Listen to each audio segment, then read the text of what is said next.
Hello, listeners. I hope you are well and welcome to Push2Plat. Look, pull your chair a little bit closer today. Perhaps even go and pour yourself a little something before we start. Today, you and I are going to have a one-on-one intimate conversation. We're going to discuss 8 of games that have come from the early part of this year or the latter part of this year. 8 of my gems, I suppose. These are games that probably flew under your radar. So, yes, they're not the big AAA marquee type games that you're going to hear from every other podcast. These are games that they moved me. They showed me something. They made me laugh, smile, or look, they just made me want to play them. They made me enjoy the gaming experience. And surely you felt similar. Well, outside of trophies, I suppose, which is always calling to you, I am sure. So I can't wait to invest a little knowledge into these games, to do a little spruiking, I suppose, because one of the things I love about podcasts, and yes, I do listen to a ton of gaming podcasts, is hearing about games that I didn't know about. It's so funny. I've listened to so many podcasts in the last year that I think my brain has perhaps turning into some sort of a gaming mush as I'm sort of coming out the other end of it. But through all this, it's been surprising and eye-opening to me on whose opinion I really value in finding these new games. There are, and I'm sure you have people yourself too, there are people that just, they stand out to you. You're always interested in what they're playing and you're interested in their opinions. They're like truffle pigs for games, I suppose. And of course, my truffle pig, although she doesn't know it, and I'm sure she'd prefer not to be known in that terminology, of course, a mark of respect though, is of course the wonderful Velvet, a guide writer, an indie promoter, a queen of the indies, and of course a guest on Push2Plat in the past. We've had the opportunity to talk, well, usually once or twice a year about indie games. So I thought today, while it is just me, we'll do a little love on some of these indie and these games as well. But many of these selections have come from things I've observed her playing or I've heard about. So I highly recommend, if you don't know her, which is a travesty on your behalf, that you do seek her out. But before we dig in there, I want to talk a little bit about nostalgia today. It's really funny. Like, I didn't really know what we would talk about, and I've just come back from seeing this Nomadland movie, the new Chloe Zhao movie with Frances McDormand. And look, it's a really wonderful film. And obviously, this is not a film podcast, so we're not going to go into that, but it's a film that just tells life as it is. It doesn't sugarcoat it. There's no ending per se. It's just like the journey of life. And I know there's many of you, your superhero movies and your movies with an ending, your crime movies, everything. You want an ending. I love an ending too, but it's not realistic. And if we think about many games too, like naturally they come to a conclusion, I suppose. Look, unless they're an open world Assassin's Creed fest or a JRPG grind fest where you can explore after the map, but they do come to an ending. And I think as gamers, we like this ending. We've talked before about OCD, about micromanaging, about having a conclusion, whether it be a platinum trophy, a story completion, a checklist in game, whatever it is that allows you to move on. It provides a sense of comfort, but comfort is not necessarily life. And as you get older, I don't know, it doesn't mean as much. It's maybe not as even engaging or interesting. And of course, this Nomadland, which if you have an interest in these sort of movies, I'd highly recommend you going and seeing it. It depicts this journey of life, and sort of it ends where it starts and it starts where it ends, which is perhaps very frustrating for many people over a 2-hour journey. But I think there's some real poetic truth in it. And another one that I saw just the other day, the Kajillionaire, I'll say it correctly, Kajillionaire, which is the latest Miranda July film, a wonderful writer, director, financed, I suppose, to a degree here by Annapurna Interactive. And of course, if you're familiar with their games, there are so many of them, then, it already probably pricks your ears up out of interest. And this movie, it's a similar story. It's about petty thieves. It's about, nature versus nurture, I suppose. It's about the effect you can have, or the effect your parents can have on you, and breaking free of cycles and stereotypes, or perhaps not even being able to. And over all that is just some random shit in this movie, which I really love. And I'm sure if you've been listening to the Push to Plat for a while now, and my commiserations, you're probably used to this, almost eccentric-y wank fest, I suppose I've described it. But this love of difference, this love of newness, I suppose. And it really explains my gaming journey. It's part of the reason why I play so many different games. It's almost like I'm on the hunt for the new experience. But of course, it's not always the newest, shiniest thing with the FOMO. It can be older things revisited. Here I'm thinking of The Crew 2, which I just recently went back on the Xbox to start again, and not with the intention of 1000Ging it or platinuming it in their philosophy or language, but I think that may naturally happen because I realised that so much has been added to this game since I played it a few years ago in 2017 or whenever it was. It feels like a lifetime ago. Well, I suppose it is a gaming lifetime ago. Really, and one of the things that I really liked, and I don't want to, I know microtransactions, blah, blah, blah, but they added this motor pass, which is it is free. You can pay money if you want to unlock certain levels, I suppose a battle pass, if you like, but it offers free incentives. You don't need to give them any more money on top of the game, but just all the extra stuff, the live summits they've put in and things of this nature. And I thought, I'm really enjoying this experience. Now, some of it, of course, was tied up in this nostalgia because I remember at the time playing the game, it is a co-op racing game. You can play with other people. In fact, it perhaps advantageous if you're not a great racer or you want to counter some of the crazy AI rubber banding, which is still sometimes in effect in that game because you only need to finish in the top 3. If you have another human with you, much easier in a field of 8, or another 2 humans, even easier again, I suppose. But this concept of nostalgia, was I enjoying this game? Because yes, it still looks good on the Series X. Yes, it plays really good. The load times, so much better than having to wait as you fast travel around. It's instantaneous, pretty much, or whatever. Or was it this new motor pass, which, put me on this new sort of treadmill, I suppose, of grinding to this overall thing, which works very nicely, I must say, into the game, but wasn't there before? Or was it this nostalgia for when I played the game? Was it more the people that I played with? Was it more the position I was in my own gaming? And it got me to thinking a lot about this sort of remakes, this nostalgia, and even retro games, because I know there are some of you that really love your retro games. It's just, it doesn't appeal to me, and I think a large amount of that, and to some degree Nintendo products as well, is that it is all based in this nostalgia, which I think is wonderful if you have it. But I think it's a really relevant question if it doesn't interest you, and perhaps the effect it's having on the industry and the games we play. Now, such as life and things that just seem to randomly work out, I was like, well, what will we talk about today? And, obviously we're doing quite well, already a few minutes in by the look of it. And I thought this nostalgia would be great. I wonder if there's something that I can use to sort of leverage the show a little bit. Because, behind the scenes, not too many people like to sit down without a script and just talk.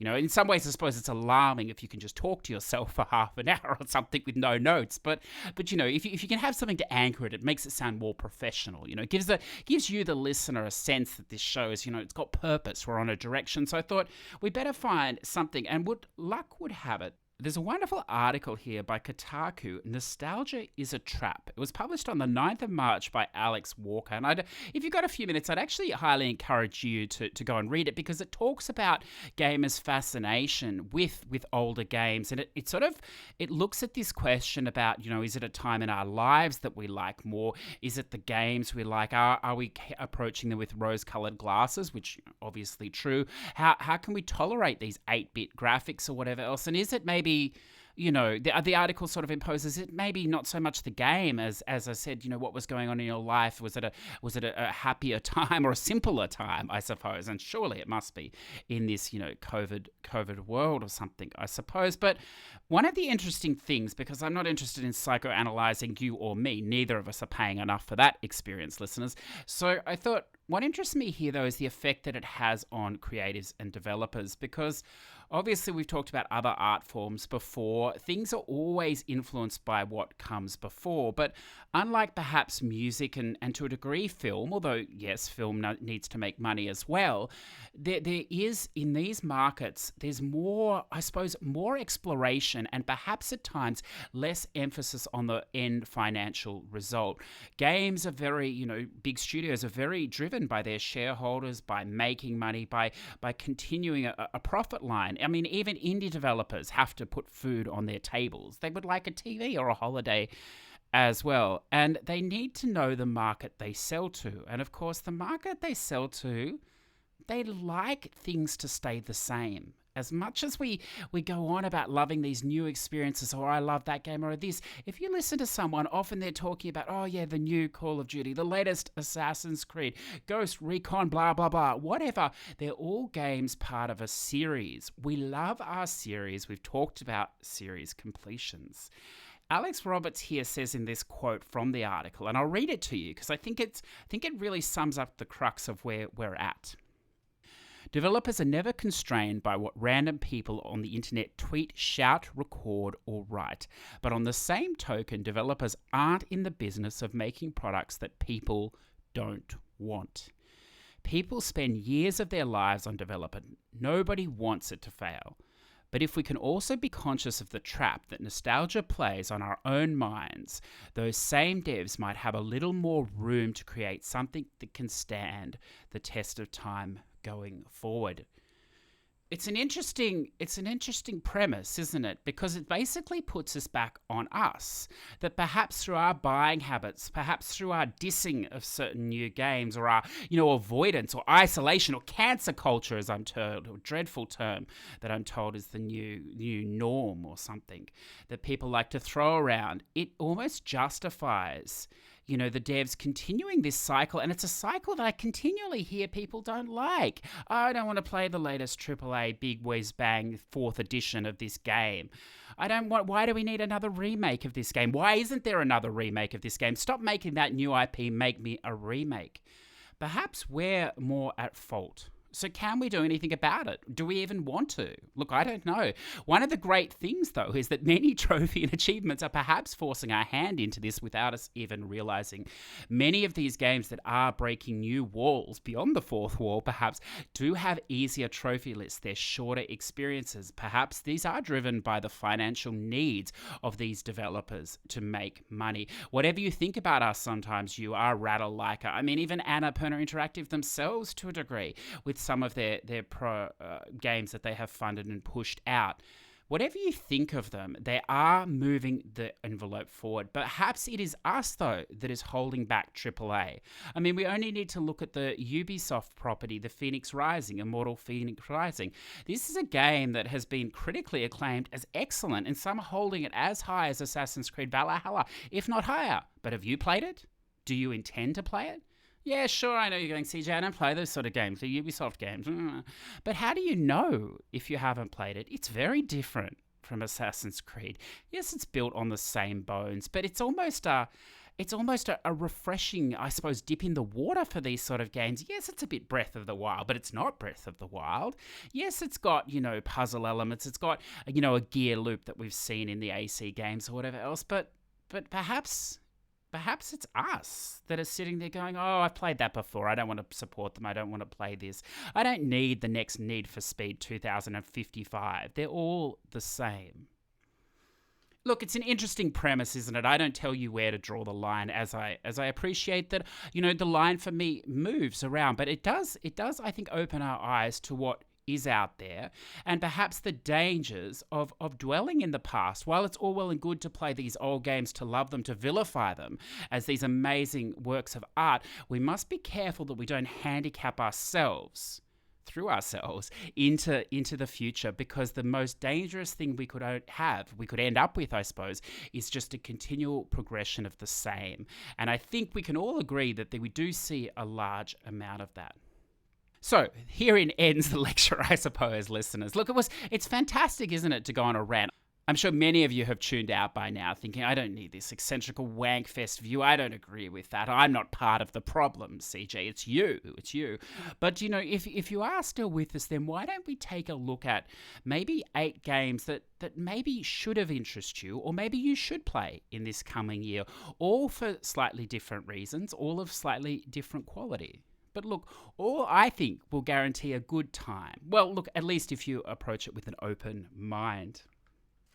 So why don't we start with the first one, and it is Twin Mirror. It's published by Don't Nod and co-published, I should say, by and developed by Shibuya Productions. So of course, that name will ring a bell for many of you. The Life is Strange series, Before the Storm, all these as well. And yes, you'd be right. It is a similar style of game, but look, in a way, there is more gameplay here than The Life is Strange. Definitely more than The Life is Strange 2. It has detective elements, I suppose, but yes, overall, it's still a narratively driven story. And you'll be saying, well, I've seen that before. There is nothing new here. And of course, look, you'd be correct. It leans on much of the tropes that has made Life is Strange successful. It uses some wonderful independent music that drops in and drops out.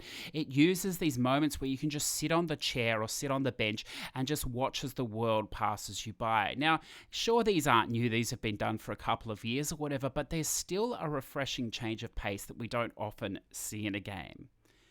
So if you're not familiar with this game, and understandably it did fly under the radar a little bit, it released on the 1st of December for PS4, Xbox, and Windows. It's the story of Sam Higgs. He's an investigative journalist who returns to his, I suppose, childhood home in a way of Basswood in West Virginia. And it's like a town we imagine. Look, I don't live in the US, so I suppose it's like a town I say we should imagine. It's been Hollywoodized to us. It's been novelized to us before.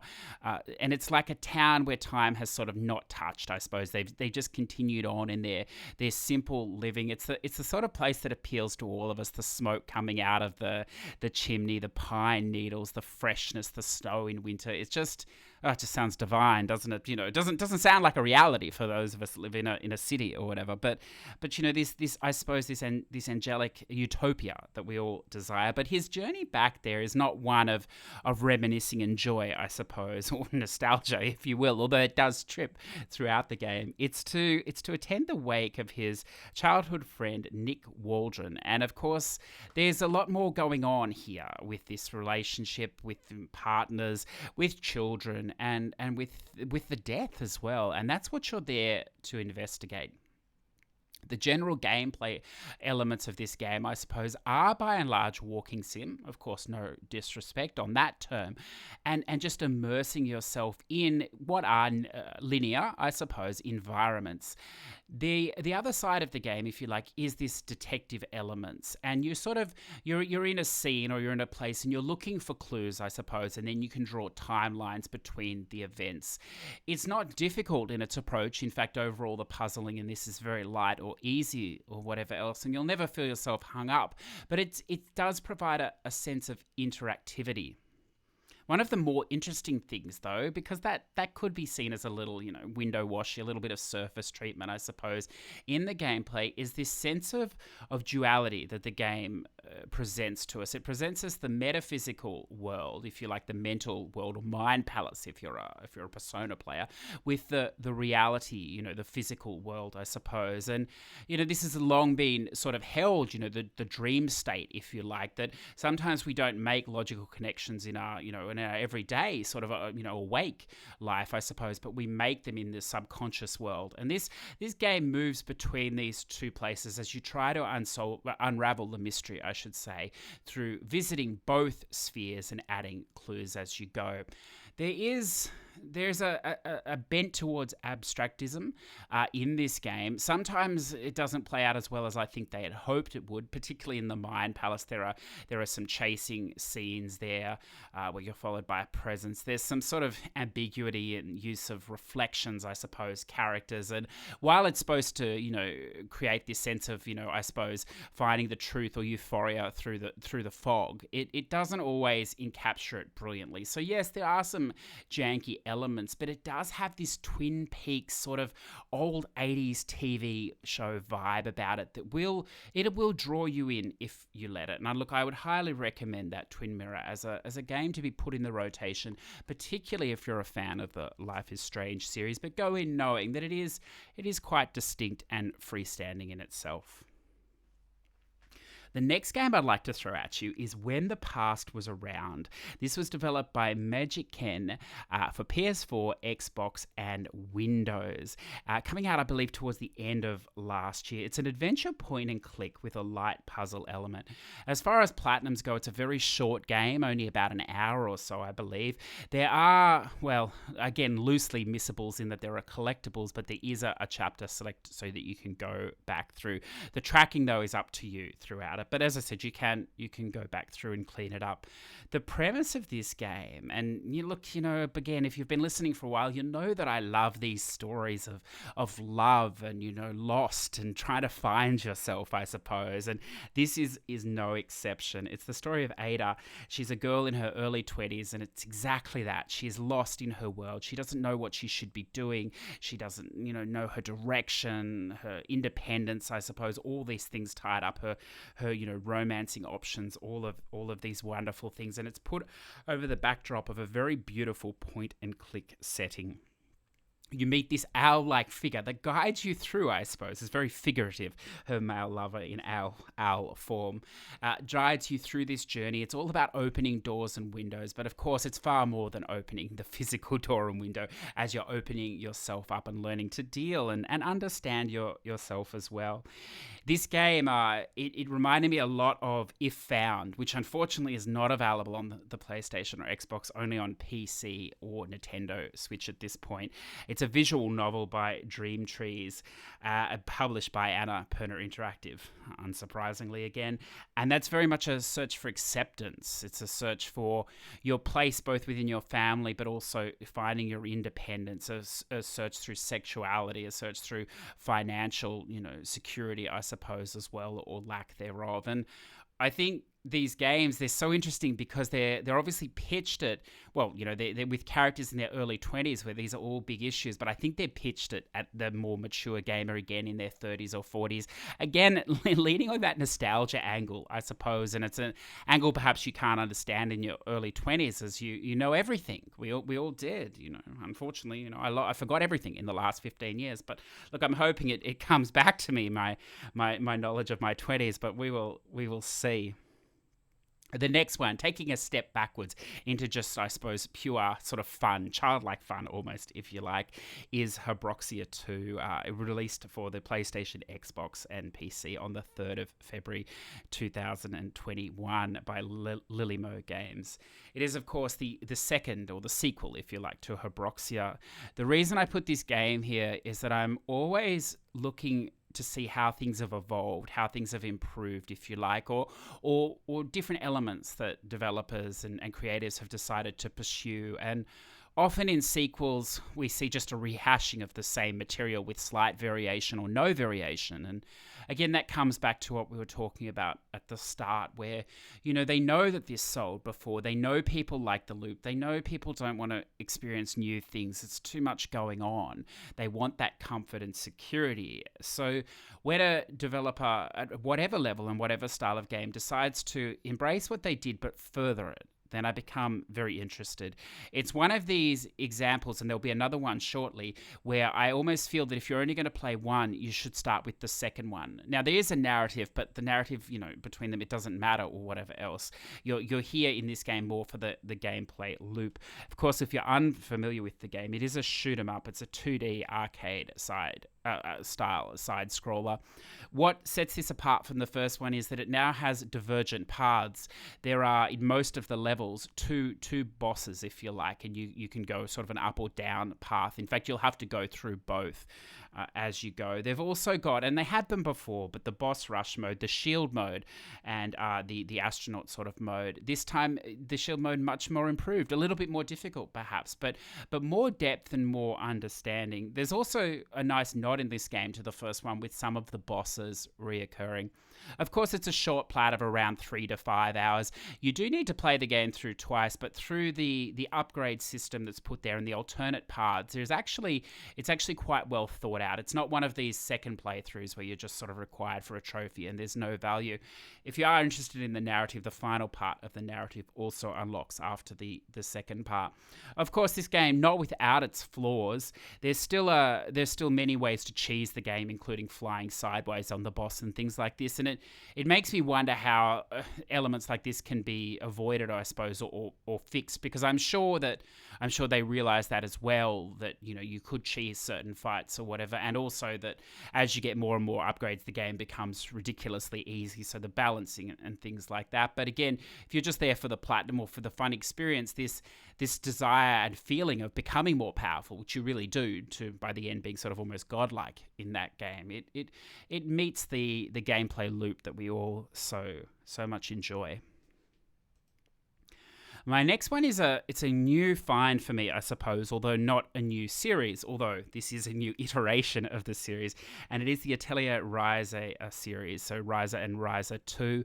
I don't really want to talk about the first one, Ever Darkness and the Secret Hideout, but I suppose you can't talk about the second one, Lost Legends and the Secret Ferry, without acknowledging it. It's a perfect example of why you should wait and play the second game. There is a lot of narrative in the first game, but a lot of the systems are not broken, but they're frustrating. Obviously, many of these games from the East, they don't always fill in the gaps, and there's some logical leaps required. This game, particularly in the alchemy side, does require much of that. So I won't really dwell on the first one, other than to say that I think you could avoid playing it completely, read a synopsis of the story, and move straight into the second one. The second one is set 3 years after. In fact, you could probably just play the second one without it. There is a little bit of nods to the first one, but all the game mechanics are so much improved in the second one that I think you'd be hamstringing yourself playing the first one at this point.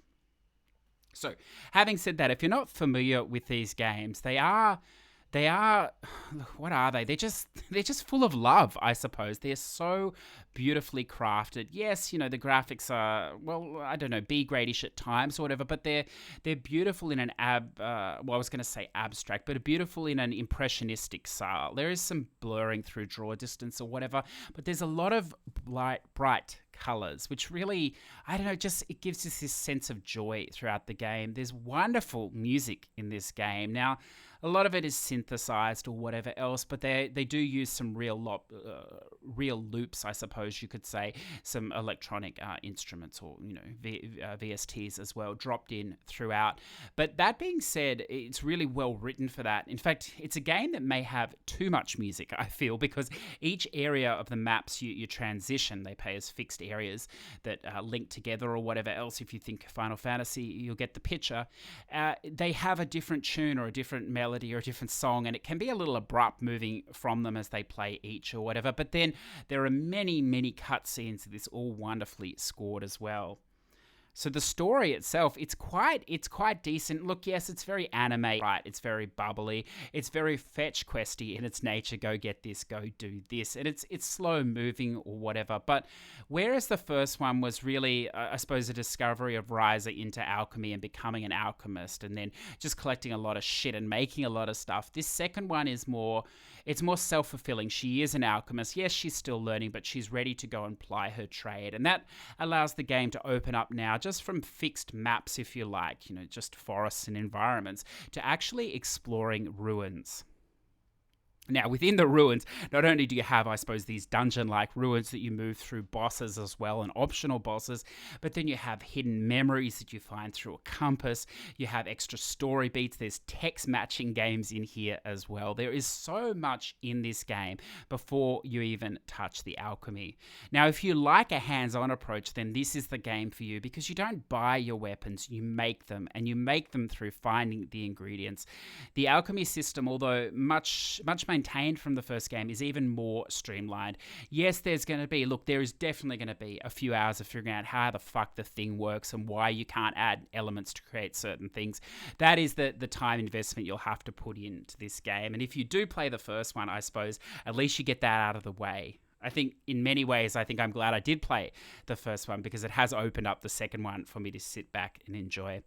The second one also uses a wonderful system of side quests, if you like, again through just almost like they appear as random cutscene encounters, if you like, but they're all obviously scripted within the town. You can see whereabouts and which section they happen in. It's all very well tracked.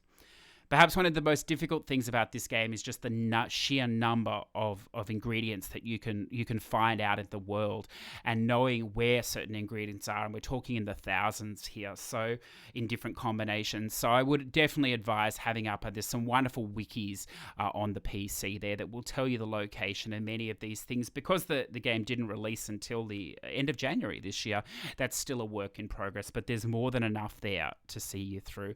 And overall, I did find that side of it less frustrating.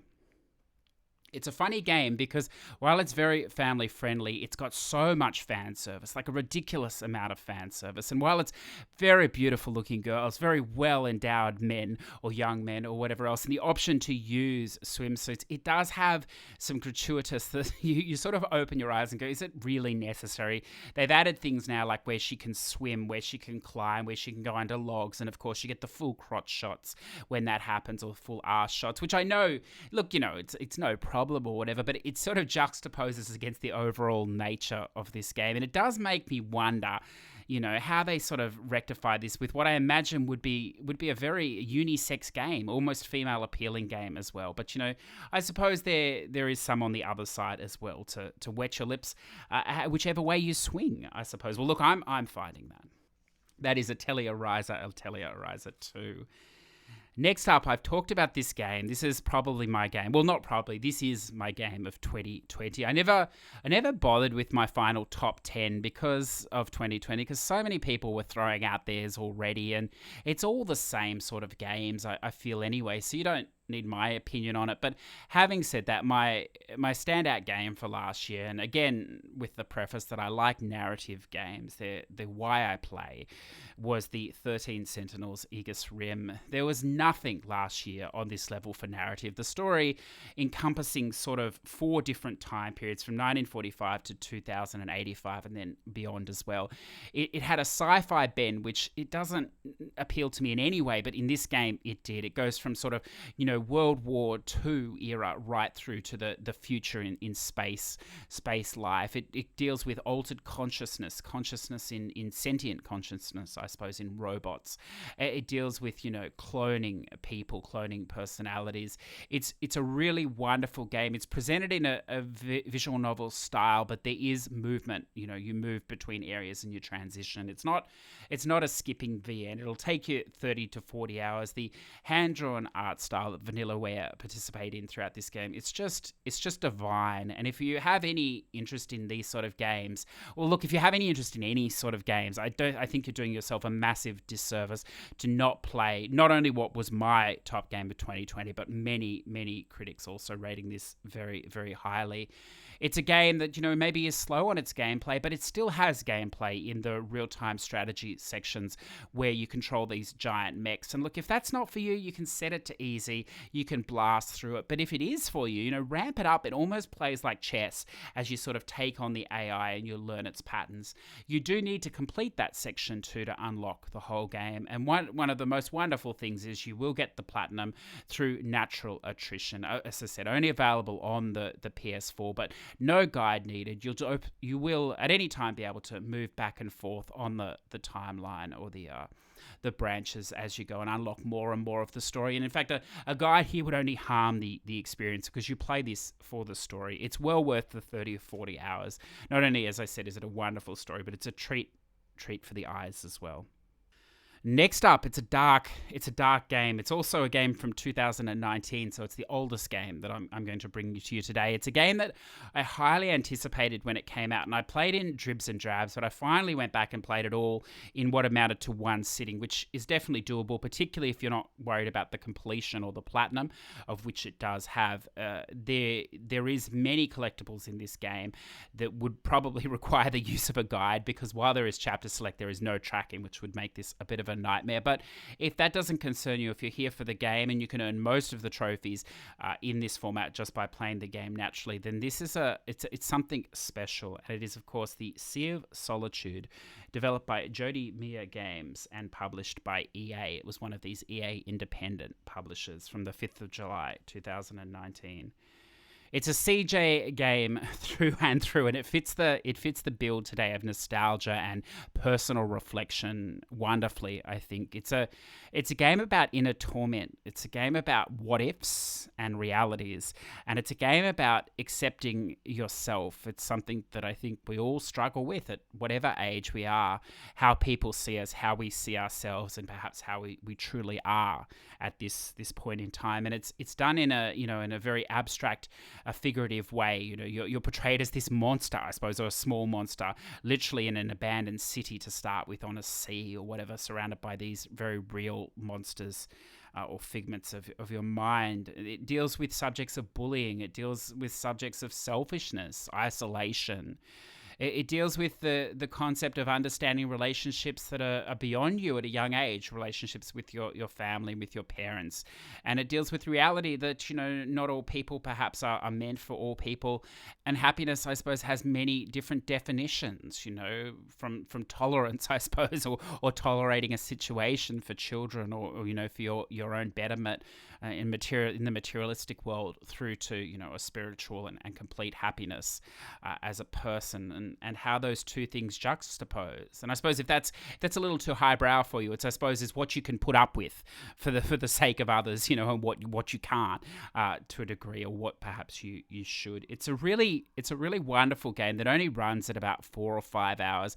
It has mild gameplay elements. There's some monster escape sort of scenes or whatever. There's some very light puzzling at times. There's a bit of an abstract climbing tower situation as well. But if you haven't played it, I highly recommend it. Set aside some time, and if you're going to engage with it, it's a deeply emotive journey, and it's a game that definitely has something to say. The Sea of Solitude.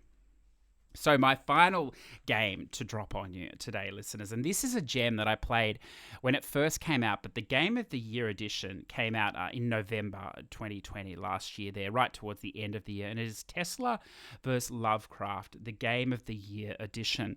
So, of course, set in the H.P. Lovecraftian world, it starts at the beginning. Nicholas Tesla is on the verge of a great discovery, and then the workshop explodes or whatever else, and the game proceeds. At its core, it's a twin-stick shooter where you play as top-down. It's incredibly oppressive.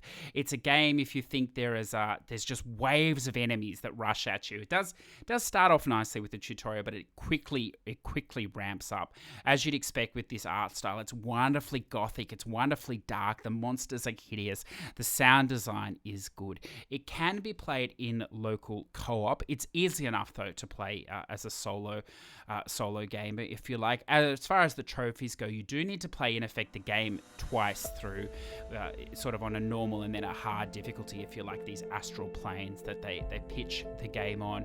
It's a game that doesn't need a lot of explanation, because you're not there for the story. You very rarely are in these Lovecraftian games. You're there for the gameplay, for the fun, for the atmosphere. This game reeks of all those things, and it comes in at a really respectable price, I think, even today. Interestingly enough, just recently in the last few weeks, a roguelite Tesla vs. Lovecraft style game just released. I haven't had a chance to play this. I assume it would be just as good, perhaps even better. I think this sort of a material would work wonderful in a roguelite, so perhaps that is something that you could test out. So there you go, listeners. I hope you enjoyed that, well, I suppose one-sided conversation.